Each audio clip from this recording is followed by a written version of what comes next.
¿Qué tal amigos? Bienvenidos a un nuevo video. En esta ocasión quiero hablarles acerca de árboles, dinosaurios y gigantes.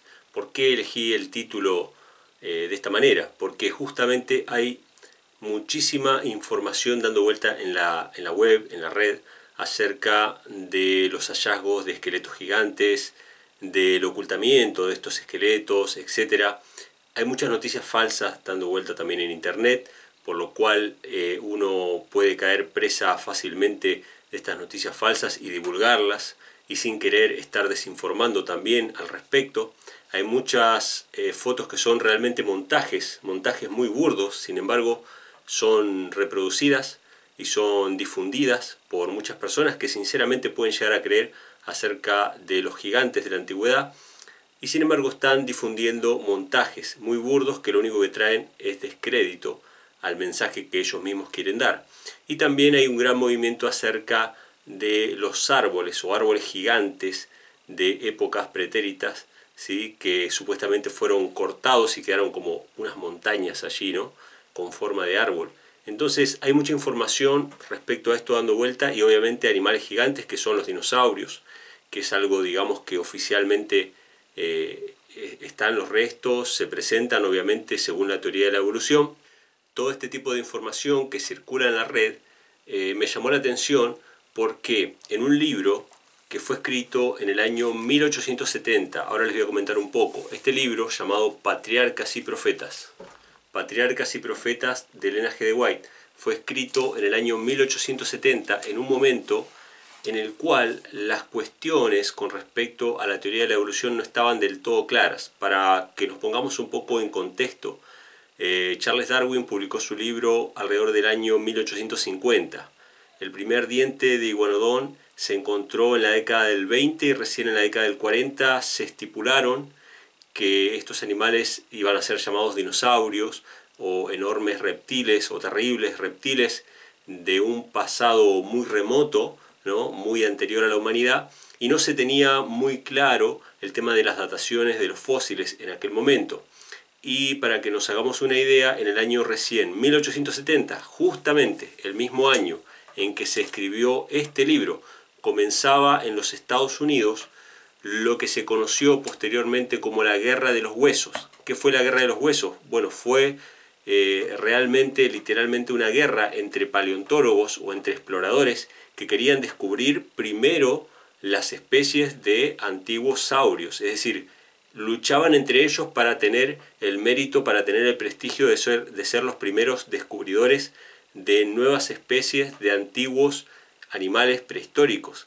Entonces comenzó toda una guerra de ataques, descalificaciones, destrucción de huesos, falsificaciones, porque muchas veces desenterraban animales que ya habían sido descubiertos y se los presentaban como si fueran animales nuevos o nuevas especies. Entonces comenzó realmente algo bastante anticientífico que se conoció como la Guerra de los Huesos. En ese caos reinante, en medio de ese caos reinante sobre las nuevas interpretaciones del pasado que recién se estaban formando, recién se estaban estableciendo, Elena G. de White escribe en este libro algo realmente impactante, por lo menos impactante para nuestros días, en los que ahí está habiendo una especie de revisionismo acerca de la historia de la humanidad o la historia de nuestro planeta. Es decir, hay un escepticismo en cuanto a la teoría de la evolución actualmente, y se presenta muchas veces el tema de los gigantes, el tema de los árboles, el tema de los animales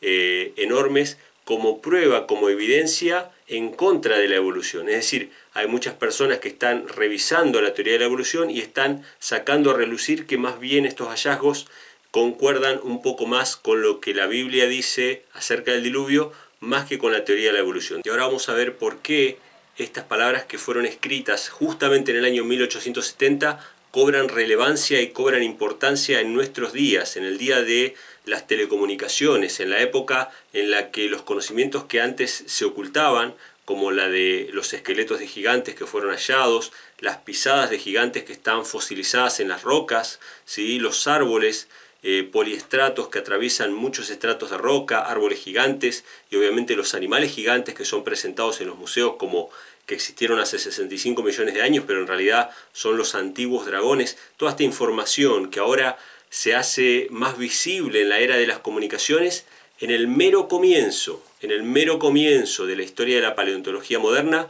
Elena G. de White escribió lo que vamos a escuchar a continuación. Esto se encuentra en el capítulo titulado La Semana Literal, capítulo 9 de Patriarcas y Profetas. El título es La Semana Literal. Realmente es un capítulo excepcional, se lo recomiendo a todos aquellos que les gusta estudiar acerca de la creación, acerca de la historia antigua, bíblica, y van a encontrar realmente perlas, realmente joyas. Y una de estas joyas es la que me encontré leyendo acerca de la geología de su época, la geología de esa época tumultuosa de los años 1870, que se estaban todavía peleando entre ellos para ver quién encontraba más especies. Todavía no estaba muy claro la historia evolutiva, no estaba bien planteada todavía la historia evolutiva como la conocemos hoy. Y en medio de ese caos, Elena G. de White escribe las siguientes palabras. Dice así en la página 103: los geólogos alegan que en la misma Tierra se encuentran las evidencias de que ésta es mucho más vieja de lo que enseña el relato mosaico. Interesante declaración. Los geólogos dicen que en la misma Tierra hay pruebas de que la Tierra es más vieja de lo que dice Moisés. Interesante. Fue Charles Lyell el que escribió Principios de Geología Moderna y quien declaró, esto está escrito, sí, está escrito de puño y letra de Charles Lyell, que él se iba a encargar de desterrar a Moisés de la ciencia. Es decir, él tenía como propósito, ya como un prejuicio, ir en contra del relato de Moisés. Y acá Elena G. de White cita justamente esta cuestión. Los geólogos dicen que en la misma Tierra hay evidencias de que esta es más antigua que lo que cuenta el relato de Moisés. Han descubierto, y presten atención a esto, han descubierto huesos de seres humanos y de animales, así como también instrumentos bélicos, árboles petrificados, etc., mucho mayores que los que existen hoy en día o que hayan existido durante miles de años. Ella está diciendo que los mismos geólogos han encontrado huesos de seres humanos, de animales, árboles petrificados, herramientas, armas, mucho más grandes de lo que nosotros podemos observar en la actualidad o que se haya observado durante milenios. O sea, ella está diciendo que estos geólogos han encontrado huesos de gigantes. Y sin embargo, dice, y de esto infieren que la Tierra estaba poblada mucho tiempo antes de la semana de la creación de la cual nos hablan las Escrituras, y por una raza de seres de tamaño muy superior a la de cualquier hombre de la actualidad. Semejante razonamiento ha llevado a muchos que aseveran creer en las Sagradas Escrituras a aceptar la idea de que los días de la creación fueron periodos largos e indefinidos. Es decir, los geólogos encontraron huesos de gigantes, encontraron árboles petrificados, encontraron muchas cosas que no coinciden con lo que veían en su tiempo, y de esto infirieron o de esto dedujeron que en realidad eran cosas mucho más antiguas de lo que mencionaba la Biblia sobre el relato de la creación. Es decir, que la Tierra era mucho más antigua. Y esto llevó a muchas personas que creían en las Escrituras a considerar el relato de la creación como, en vez de días literales o una semana de días literales, como una semana de largos periodos de tiempo. Es decir, que los días no fueron de 24 horas, sino que fue realmente miles o millones de años. Es decir, esta idea de los geólogos de la época de Elena G. de White llegó a filtrarse aún dentro del cristianismo, dentro de las iglesias, que dejaron de considerar a la semana una semana literal. Pero dice más Elena G. de White, agrega lo siguiente en la página 104 de este libro.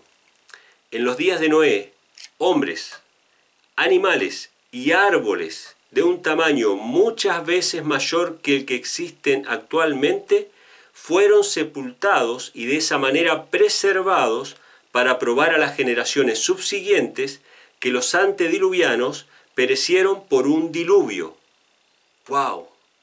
Dice que hombres, animales y árboles mucho más grandes que los que existen hoy en día fueron sepultados con el propósito de ser conservados. O sea, Dios sabía que iban a ser conservados por la fosilización como prueba de que los antediluvianos murieron sepultados por un diluvio, para las generaciones subsiguientes, para que los hombres encontraran eso y pudieran tener evidencias del diluvio universal. Entonces dice, Dios quiso que el descubrimiento de estas cosas estableciese la fe de los hombres en la historia sagrada, pero estos, con su vano raciocinio, caen en el mismo error en que cayeron los antediluvianos.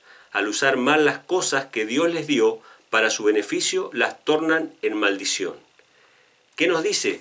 Que los geólogos encontraron todo esto. Encontraron hombres, esqueletos de hombres, encontraron esqueletos de animales, encontraron árboles mucho más grandes que los de la actualidad, que fueron sepultados en el diluvio con el propósito de que los encontrásemos hoy en día y de que fortaleciésemos nuestra fe en el relato histórico del diluvio y de la creación.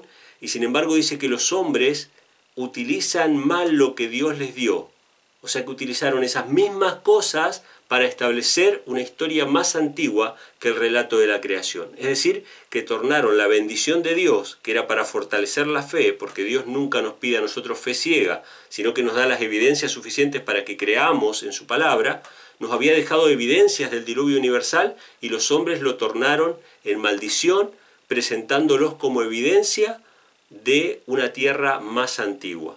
Así que fíjense qué interesante, las mismas tres cosas que hoy se difunden en internet, lamentablemente en muchos casos con muchas fotografías fraudulentas y con muchos documentos fraudulentos o falsas noticias que lo único que hacen es desprestigiar el mensaje, pero las tres cosas que son presentadas en internet en estos últimos tiempos, que hablan acerca de esqueletos de gigantes, de los cuales yo creo que existen, incluso hay pisadas de gigantes en la roca, estampadas en la roca, hay fósiles de gigantes, fósiles de animales mucho más grandes y de árboles petrificados mucho más grandes, son evidencias del diluvio universal que fueron dejadas ahí por Dios, con el propósito de que las encontrásemos y fortaleciésemos la fe en la palabra de Dios. Así que los que quieran leer un poco más acerca de este libro, yo les voy a dejar el link en la descripción del video, del libro completo y del capítulo en particular que se llama La Semana Literal, Patriarcas y Profetas, de Elena G. de White. Una joya, una perla esa cita que se anticipó mucho tiempo, en pleno 1870, cuando todavía se estaba estructurando la teoría de la evolución, cuando todavía se estaban empezando a descubrir los primeros dinosaurios, sobre todo en Norteamérica. En ese mismo momento fueron escritas estas palabras que hoy se vuelven mucho más relevantes gracias a la cantidad de información que circula en las redes, de la cual por supuesto hay que filtrar muchas de ellas para tener información fidedigna, es decir, fuentes confiables. Así que bueno, esto es lo que quería compartir con ustedes en este video, espero que les haya gustado. Si les gustó, denle a like, dejen acá abajo todos sus comentarios, qué les parece esta declaración de Elena G. de White, y suscríbanse al canal, compartan este video con sus amigos y nos estaremos encontrando en un próximo video. Que Dios les bendiga.